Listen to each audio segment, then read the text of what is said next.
जीवन की सीख, ईमानदारी का फल। बहुत समय पहले की बात है। प्रतापगढ़ के राजा को कोई संतान नहीं थी। राजा ने फैसला किया कि वह अपने राज्य के किसी बच्चे को ही अपना उत्तराधिकारी चुनेगा। इसी इरादे से एक दिन सभी बच्चों को बुलाया गया।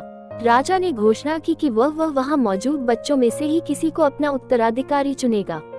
उसके बाद उसने सभी बच्चों के बीच एक छोटी सी थैली बंटवा दी और बोला, प्यारे बच्चों, आप सभी को जो थैली दी गई है उसमें अलग अलग पौधों के बीज हैं।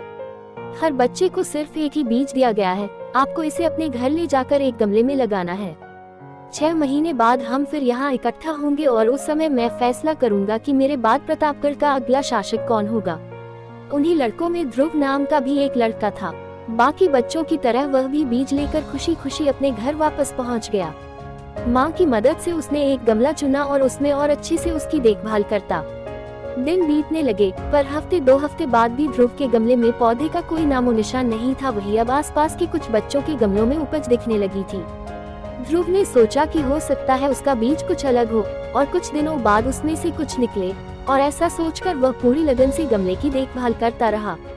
पर 3 महीने बीत जाने पर भी उसका गमला खाली था। वहीं दूसरी ओर बाकी बच्चों के गमलों में अच्छे खासे पौधे उग गए थे। कुछ में तो फल फूल भी दिखाई देने लगे थे।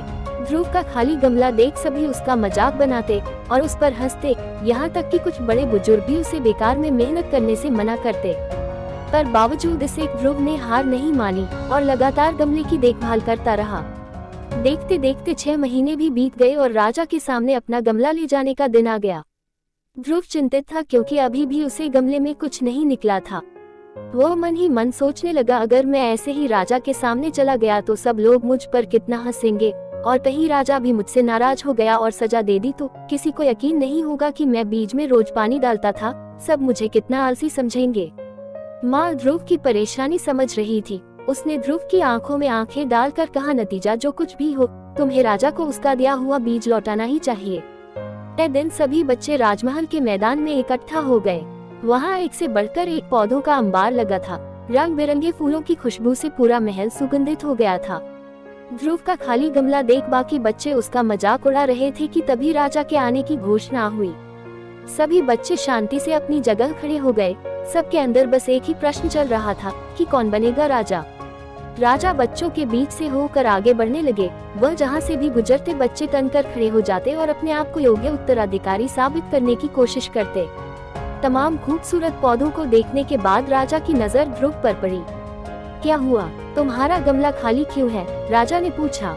जी, मैं रोज इसमें पानी डालता था, धूप दिखाता था। 6 महीने तक मैंने इसकी पूरी देखभाल की, पर फिर भी इसमें से पौधा नहीं निकला। ध्रुव कुछ हिचकिचाहट के साथ बोला। राजा बाकी गमलों को देखने के लिए आगे बढ़ गया और जब सभी गमले देखने के बाद उसने बच्चों को संबोधित किया, आप लोगों ने खुद को साबित करने के लिए कड़ी कड़ी मेहनत की। ज्यादातर लोग किसी भी कीमत पर राजा बनना चाहते हैं, लेकिन एक लड़का है जो यहाँ खाली हाथ ही चला आया। ध्रुव, तुम यहाँ मेरे पास आओ। सबके सामने इस तरह बुलाया जाना ध्रुव को कुछ अजीब लगा। वह धीरे धीरे आगे बढ़ने लगा। जैसे ही राजा ने उसका गमला उठाकर बाकी बच्चों को दिखाया, सभी हंसने लगे। शांत हो जाए, राजा ने ऊंची आवाज में कहा।